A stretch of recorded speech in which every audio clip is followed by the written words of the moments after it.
Assalamualaikum warahmatullahi wabarakatuh. Perkenalkan, nama saya Rizky Kadani dari kelas Biologi 2 NIM 0704213070. Saya ingin menyampaikan tentang teknik membuat karangan narasi sesuai aturan dalam kaidah bahasa Indonesia. Ketika menulis sebuah karangan, seringkali seseorang terhambat dalam penyelesaiannya. Hal ini bisa jadi dikarenakan hal yang dikarangnya tidak sesuai dengan minat penulis. Minat memang sangat menentukan pengharapan suatu karya.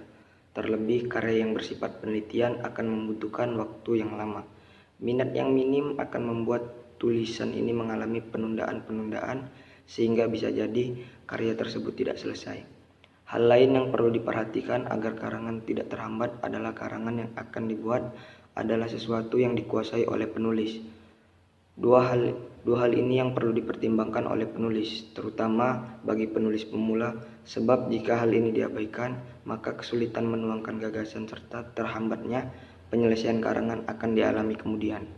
Pengertian karangan. Karangan merupakan hasil akhir dari pekerjaan merangkai kata, kalimat, dan alinea untuk menjabarkan atau mengulas topik dan tema tertentu dan tertuang dalam tulisan. Menulis atau mengarang pada hakikatnya adalah menuangkan gagasan, pendapat, perasaan, keinginan, dan kemauan, serta informasi ke dalam tulisan dan mengirimkannya kepada orang lain. Menentukan tema, topik, dan judul karangan. 1. Tema. Tema berasal dari bahasa Yunani yaitu titenai, yang artinya sesuatu yang telah diuraikan atau sesuatu yang telah ditempatkan. 2. Judul. Judul adalah nama yang dipakai untuk buku, bab dalam buku, kepala berita, dan lain-lain. Identitas atau cermin dari jiwa seluruh karya tulis, bersifat menjelaskan diri dan yang menarik perhatian dan ada kalanya menentukan wilayah atau lokasi.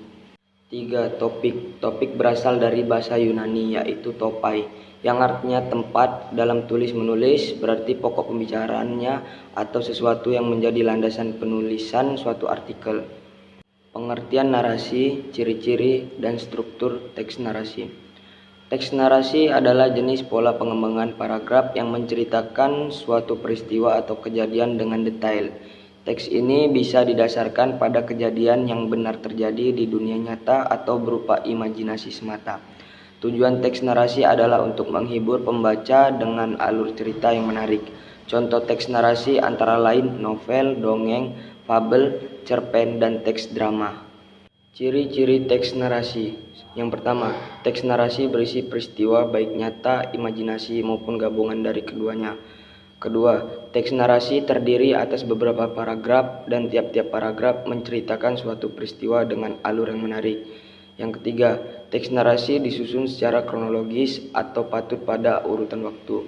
Yang keempat, terdapat konflik yang menarik. Yang kelima, mengandung amanat untuk pembacanya.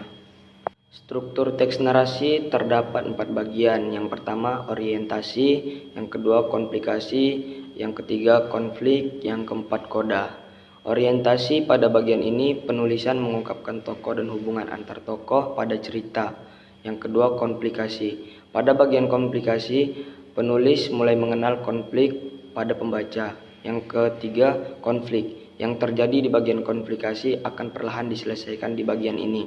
Yang keempat, yang terakhir, koda adalah bagian pada teks narasi yang menyajikan akhir dari cerita. Menjelaskan pola susunan kerangka karangan.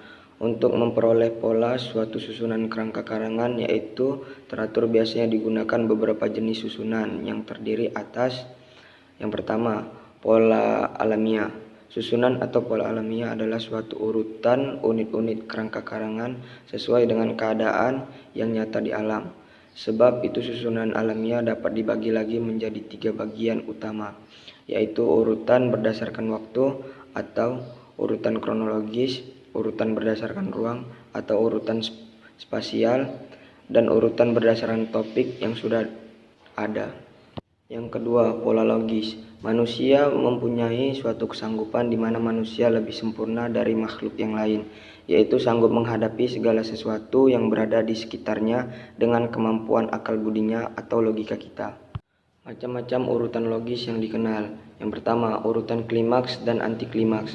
Urutan ini timbul sebagai tanggapan penulis yang berpendirian bahwa posisi tertentu dari suatu rangkaian merupakan posisi yang paling tinggi kedudukannya atau yang paling menonjol.